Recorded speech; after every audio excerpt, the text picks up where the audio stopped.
Hello, everybody. Welcome back to Reconstructing Nigeria and Nigerians. And today I want to talk about the fact that it's not just Nigeria that needs reconstruction, but Africa as a whole. So I want to talk about Africa must stop waiting for a good leader. Africa must stop waiting for a good leader. That is the paradox of our continent and of my country, Nigeria, that people have been waiting for a messianic leader. We are waiting that one person, one political leader will come one time or the other and will come and change the history and the narratives of our country and turn things around for us. And that's why I personally have decided as a citizen that is not planning to become a political leader to take responsibility, to do something to make Nigeria a better place. And I think if every citizen will take up the mantle and decide to begin to do their own best from their own part, what they can do, what they must do, we will see that the whole situation in our countries will begin to change. One of the primary anchors on which the Nigerian and African hopes has rested is that, one day, there will be a messianic, a good leader. They have rested their hope on this for so many years. But since it's now 60 years since most of the African countries have gotten independence and there is no messianic leader coming, it means that there is a problem. The belief is that once a good leader emerges, all their sufferings will cease. But we have not had that good leader. They keep hoping that one day there will arise a kind and considerate leader who will build a wonderful nation for them where everyone will be happy and satisfied. For this hope, some ordinary people will pray, and they have been praying for 60 years or more. They are praying in churches, they are praying in mosques, and some are even praying in the secrecy of their homes. But unfortunately, nothing has come out of this hope. There has not emerged a leader that will build heavenly Jerusalem for Africans. So this hope is what drives most of our African people to keep on lining up in all kinds of weather, in the hope that after voting and casting their vote to dethrone some dictatorial or dictators, that now they will vote for, hopefully, their Messiah. But unfortunately, it has not worked out. Paradoxically, as this might sound, this hope even led some zealous military men to conduct so many military coups in Africa. And that's why Africa is known as the continent of coups, because they are hoping that maybe from their rank there might arise one kind and great leader that will build the dream paradise for them and for the whole country. But even that has failed, and that has led, the military people have let our people down. The only problem with this kind of mentality is that it is now over 55 years, actually close to 60 years. It's 60 years this year since Nigeria and most African countries have been hoping for a revolutionary leader that will bring our nations and continent to the promised land. If we are to apply the principle of critical thinking, we will see that it is either that we are praying amiss or hoping in the wrong thing, or something is totally wrong with our continent and our nations. But we know that there is no problem with our continent or our nation as a whole, as a geographical entity. The problem is with our value system. The problem is with the values and the virtues of our people. That is what we need to confront. It is not about messianic leader. A messianic leader cannot arise from a place and a people that are already having corrupt value system and corrupt values and virtues. If the people and the values of the generality of our people are not changed and altered, then we will see that there is no way we'll be able to produce a messianic leader from our midst us. Even if one arises, another one will come after him that will destroy everything. So hypothetically, if this hope and prayers had been right, there should have been at least a few countries in Africa which should have gotten it right, especially since the span of time we are talking about is not 5 or 10 years, but we are talking about 60 years. That 60 years is a lot of time. Why is it that if it is prayer that could give birth to a great leader, why is it that we've not had it? If it is even great leader that we need, Why is it that we've not been able to produce? Because there is a problem that is stronger than just emergence of a great leader. There is a problem that is more serious than that. Why is it that we're always having bad leader? The reason is because of where that bad leadership is coming from. We are coming from the pot. It's just like you have a pot of or a plate where everything is black, black ink in a pot or in a bowl. That bowl is full of black ink, and then you put all white balls inside. Those white balls you put inside, there is no way they will not come out as black. They will come out stained because the whole environment of the bowl is black, is full of blank ink. And if you put in there all those white balls, there is the possibility of bringing out a white ball later on will be impossible, because there is ink that's contaminating everything. So what we need to change is that the pot is our continent and our country. The ink is the corruption and the corrupt value system that we have there. So if we want to produce white balls or to come out of that pot, we must change the ink. We must change the content of character of our people. We must change the value system of our people. We must change the virtues of our people. When we fill the bowl with white ink and the old ink is only white, then even if you put black balls inside, they will come out as white.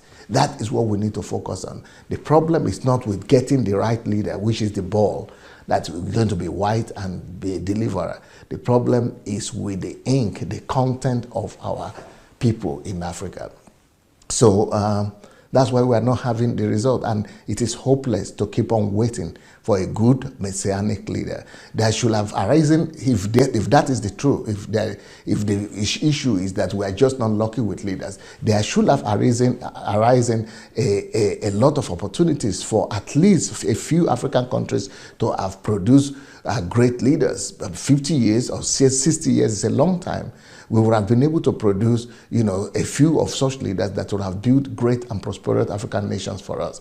But since it's not working out, it's because we have a greater problem than that, which is not just about the leader, but it's about the people, the content of their character. The fact that this same problem seems to plague over all the 50 countries in Africa in itself is a proof that there is a different problem that we're talking about. And 60 years is a long time. It's enough time to be able to produce such a leader if the problem has been a leader. A pot that is black cannot produce white leader. So it's not about the leader, it's about the environment that is producing them. But the way things are right now, there is no apparent evidence for a remedy that there is going to be such a leader. And even if we have such a leader, another one that will come after him will overthrow him and do something worse. So this is telling us that we are putting our hope in the wrong place. Our hope should not be in one person. Let's make all our people righteous. Let's make all our people virtuous people. That is the hope. That is what will be able to give us the assurance that we'll be able to have leaders and good leaders at any stage of our development. Just like in Europe now, you will never be able to find, even if you ask 10 people, name 5 presidents in Europe, they will not be able to name 5 presidents of nations in Europe. Why? Because it doesn't matter who is the president, it doesn't matter who is the prime minister of Europe, of European countries, because they have changed the content of their character.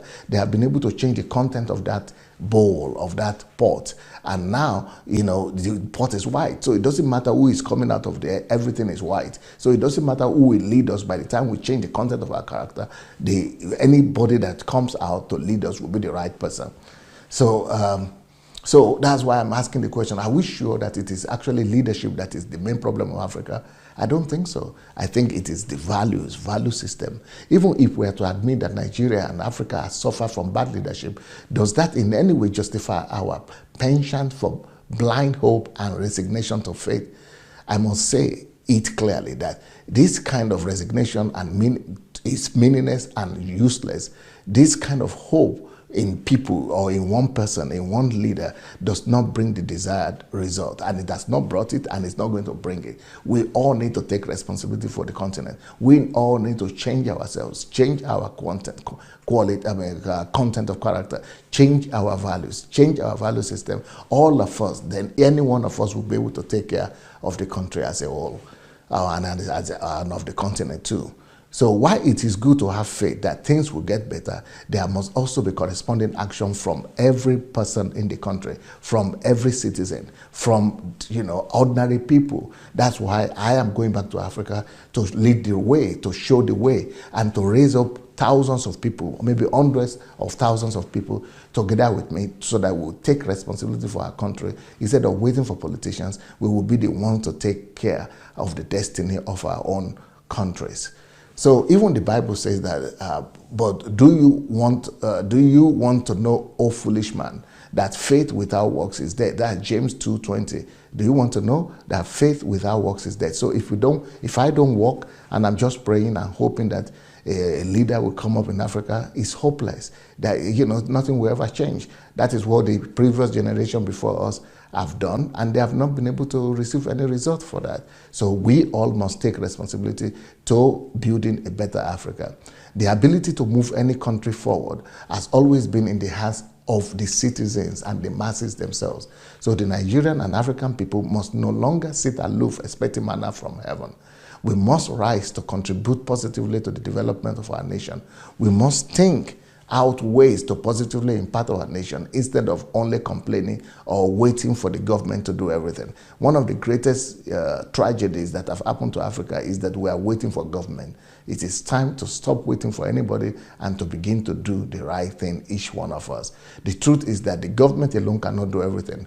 More so, it's time that the Nigerian and African people realize that the real power, the power to make or mar the government itself, is in the hand of the masses.